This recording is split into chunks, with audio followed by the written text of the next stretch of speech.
ঈসা আলাইহিস সালাম দাজ্জালকে মারার পরে আরেকটা প্রজাতি বের হবে, এর নাম ইয়াজুজ আর মাজুজ। নাম শুনেছেন? এই যে এই সূরার মধ্যেই আছে, এই সূরা কাহাফের কথা বললাম না, সূরা কাহাফের পিছনের দিকে আছে ইন্না ইয়াজুজ ওয়া মাজুজ মুফসিদুনা ফিল আরদ। যুলকারনাইন বাদশার কথা পড়বেন, তিনি এই যে দেয়াল নির্মাণ করে দিয়েছিলেন লোহা এবং তামা দিয়ে, মনে আছে, পড়েছেন? আচ্ছা, এই ইয়াজুজ আর মাজুজ যখন বের হবে পৃথিবীর পানি খেয়ে শেষ করে ফেলে দিবে একেবারে। এর এত বেশি হিংস্র হবে যে এদের সাথে লড়াই করার মতো ক্ষমতা কোনো মানুষেরই থাকবে না। এমনকি ঈসা আলাইহিস সালামেরও নয়। ঈসা আলাইহিস সালাম তুর পাহাড়ে চলে যাবেন মুসলিমদেরকে নিয়ে, তুর পাহাড়ের ভিতরে মুসলিমরা সেখানে লুকিয়ে থাকবে, পৃথিবীর মেসাকার অবস্থা হয়ে যাবে, পৃথিবীর পানি খেয়ে শেষ করে ফেলে দিবে একদম হিংস্র প্রজাতি। তখন ঈসা আলাইহিস সালাম আল্লাহর কাছে দোয়া করবেন, আল্লাহ এই বিভৎস এই জাতিকে ধ্বংস করো। আল্লাহ রাব্বুল আলামিন তখন ওই ইয়াজুজ আর মাজুজের এই কাঁধে, ঠিক কাঁধের মাঝখানে একটা ভাইরাস জন্ম দিবেন। কি জন্ম দিবেন? ওই যে বলি না মহামারীর ভাইরাস, অমুক ভাইরাস তমুক ভাইরাস, এই ভাইরাস আরও সামনে আছে বাকি এখনো। ওই ভাইরাসে, ওই পোকায়, ওই ব্যাকটেরিয়া বা যেটাই হোক আল্লাহ পাক যাই দিবেন, এতে করে ইয়াজুজ আর মাজুজের পুরো প্রজাতি ধপ ধপ ধপ করে মারা যাবে। মানে এটা ছোঁয়াচে রোগ হবে। কি রোগ হবে? ছোঁয়াচে। ঠিক যেমন আমরা একটু করোনা দেখলাম না, একজন থেকে আরেকজন, একজন থেকে আরেকজন, এরকম জিনিস চলবে আরো বিশ্বে। আর এখনকার নতুন রিসার্চ হচ্ছে ওই সাইবেরিয়া অঞ্চলের যে বরফগুলো আছে না, ওর নিচে এই 1 লাখ বছর, 1.5 লাখ বছর, 2 লাখ বছর আগের ভাইরাসগুলো নতুন করে জায়গা শুরু করেছে এখন। হ্যাঁ, এগুলো বিজ্ঞানীরা বলছেন যে এগুলো আবার কোন দিন জানি পৃথিবীতে আত্মপ্রকাশ করা শুরু হয়। সব কিছুই ঘটবে। বিশ্বটার খুব রহস্য আছে, বিশ্বটার অনেক রহস্য আছে। আল্লাহ পাক এগুলো খেলার ছলে সৃষ্টি করেন নাই, পরীক্ষা। লিয়াবলুয়াকুম আইয়ুকুম আহসানু আমালা, আল্লাহ পাক বলেছেন। এরপরে ইয়াজুজ আর মাজুজের সব প্রজাতি মারা যাবে। নবীজি বলছেন জমিনে কোনো জায়গায় ফাঁকা থাকবে না, সমস্ত জায়গাতেই ওদের দেহ পড়ে থাকবে। আল্লাহু আকবার। এরপরে ঈসা আলাইহিস সালাম আল্লাহকে বলবেন, আল্লাহ জমিনটাকে পবিত্র করে দাও। আল্লাহ পাক কি করবেন জানেন? বড় বড় নখরওয়ালা, বড় বড় নখ আছে, নখ দেখেছেন? বড় বড় নখ, বড় বড় নখওয়ালা একটা স্পেশাল প্রজাতির পাখি আল্লাহ পাঠাবেন। কি পাঠাবেন? পাখি। এটা কোন পাখি, কি নাম আমরা জানি না। ঠিক এরকম করে এই এক শ্রেণীর পাখি আল্লাহ পাঠাবেন যাদের নখগুলো খুব বড় বড় হবে, বিশাল বিশাল নখ। এই নখগুলো দিয়ে তারা দেহগুলোকে উঠাবে, উঠিয়ে নিয়ে কোথায় যে ফেলে দেবে আল্লাহ ভালো জানেন। সুবহানাল্লাহ, আল্লাহু আকবার। আল্লাহ পাক বিশ্বে কত কি বাকি রেখেছেন এখন। এরপরে আল্লাহ পাক কি করবেন জানেন? আল্লাহ পাক বৃষ্টি বর্ষণ করবেন। এত বেশি বৃষ্টি হবে, এত বৃষ্টি হবে, জমিন ধুয়ে পরিষ্কার হয়ে যাবে। হাদিসে আসছে জমিন একদম চকচক করবে, জমিটা পরিষ্কার হয়ে চকচক করতে থাকবে। এরপরে কারণ ওই ভাইরাস তো ধুইতে হবে না, ভাইরাসকে ধুয়ে সাফ করতে হবে। তারপরে ঈসা আলাইহিস সালামের সময়ে বলা হচ্ছে, তার সময়ে একটা ডালিম, ডালিম দেখেছেন কিনা? আনার ডালিম, এই ডালিমের যে খোসা হয় না, এই ডালিমের খোসার নিচে একটা পুরো পরিবার আশ্রয় নিতে পারবে। কি বুঝলেন?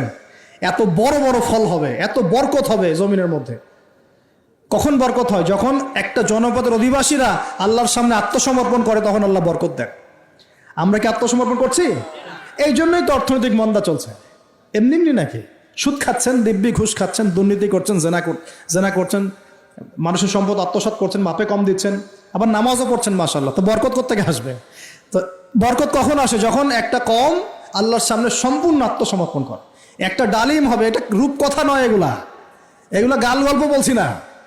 এই প্রতিটা কথা আল্লাহ পাকের ওহী থেকে আসছে, এর একটা কথা মিথ্যা হবে না ইনশাআল্লাহ তাআলা। বিশ্ববাসীরা দেখবে একটা ডালিমের নিচে একটা পরিবার আশ্রয় নিতে পারবে। এত স্পেসিফিকলি বলা হয়েছে হাদিসগুলোতে। নবী সাল্লাল্লাহু আলাইহি ওয়াসাল্লাম বলেছেন যে 10 জন ঘোড়সওয়ার, কয়জন ঘোড়সওয়ার? 10 জন ঘোড়সওয়ার বের হবে ইমাম মাহদির সময়, যারা খোঁজ নিতে যাবে যে দেখি দাজ্জাল বের হয়েছে কিনা। ঘোড়ায় করে খোঁজ নিতে যাবে, দেখি দাজ্জাল বের হয়েছে কিনা।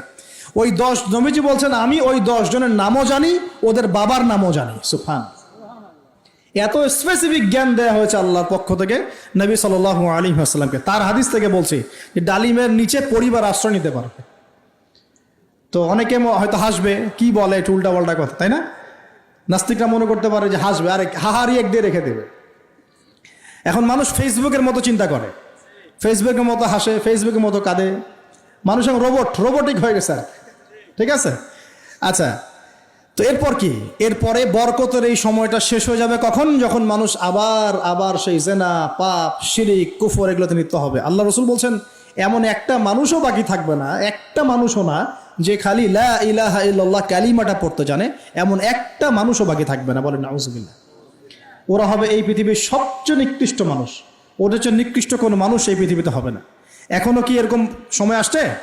আসে নাই। এখন কি লা ইলাহা ইল্লাল্লাহ আছে না?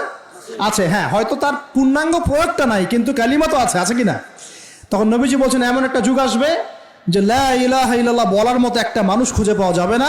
আর মানুষ রাস্তাঘাটে কুকুরের মতো জেনা করবে। রাস্তাঘাটে কুকুর যেমন সঙ্গম করে না রাস্তাঘাটে, ওই রকম করে মানুষ রাস্তাঘাটে জেনা করবে। ওই সময়ে আল্লাহ রাব্বুল আলামিন পশ্চিম দিক থেকে সূর্য উঠাবেন। কোন দিক থেকে? সূর্য সত্যি সত্যি পশ্চিম দিকে উঠবে। পৃথিবী একদিকে ঘুরছে না এখন? কে জানে আল্লাহ পাক পৃথিবীর ঘূর্ণন থামিয়ে উল্টা দিকে ঘোরাতে পারেন না? অবশ্যই পারেন। আল্লাহ পাকের জন্য এটা খালি বলা, কুন ফায়াকুন, হও হয়ে যাও, ব্যাস ব্যাস। আমি কয়েকদিন আগে রিপোর্ট দেখেছি, পৃথিবীর নিচে কিন্তু আগুনের স্তর আছে। আচ্ছা, জানেন তো পৃথিবীর নিচে আগ্নেয়গিরিগুলো আছে। পৃথিবীর ভিতরেও একটা ঘূর্ণন হয়, সেই ঘূর্ণনের দিক পরিবর্তন হচ্ছে দিন দিন, এমনটা রিপোর্ট এসেছে। দেখেন, আপনি ইন্টারনেট ঘাটাঘাটি করেন, দেখেন। আর অনেকে রিপোর্ট করছে যে পৃথিবী আগে যে গতিতে ঘুরতো, এখন পৃথিবীর ঘূর্ণন গতি একটু বেড়ে গেছে। দেখেন রিপোর্ট, দেখেন। ঘূর্ণন গতি বেড়ে যাওয়ার মানে হচ্ছে টাইম দ্রুত পাস করবে। আর শেষ জামানার হাদিস এটাও আছে যে সময় দ্রুত পাস করবে, আছে না? এটা হাদিস আসছে। তো প্রিয় ভাইরা, এই সময়ে মানুষ খারাপ হওয়া শুরু করার পরে এমন খারাপ হবে, আল্লাহর নাম নেওয়ার মতো কোনো মানুষ থাকবে না, আল্লাহ আল্লাহ বলার মতো কোনো মানুষ থাকবে না। তখন পশ্চিম দিক থেকে সূর্য উঠবে। কিভাবে কিয়ামত হবে? নবীজি বলছেন একজন ব্যক্তি পানি খাওয়ার জন্যে পাত্রটাকে মুখের সামনে নিবে, পানি গিলতে পারবে না, কিয়ামত হয়ে যাবে। নাউযুবিল্লাহ। ইযা ওয়াকাআতিল ওয়াকিআ লাইসা লিওয়াকাআতিহা কাযিবা আল কারিআতু মাল কারিআ ওয়া মা আদরাকা মাল কারিআ। আছে না? আম্মা ইয়াতাসাআলুন আনিন নাবাইল আযীম। কত সূরা আছে কিয়ামত সংক্রান্ত, পড়ে দেখেন। ইযা যুলজিলাতিল আরদু জিলজালাহা ওয়া আখরাজাতিল আরদু আসকালাহা ইযা শামসু কুবিরাত ওয়া ইযা নুজুমু কাদারাত। এই সূরাগুলো পড়ে দেখেন। আম্মা পারার শেষ পারাটা, যেটা 30তম পারা, এর সূরাগুলো পড়ে দেখেন। কিয়ামত চোখে দেখতে পারবেন ইনশাআল্লাহ। সিংহায় ফুঁক দেওয়া হবে।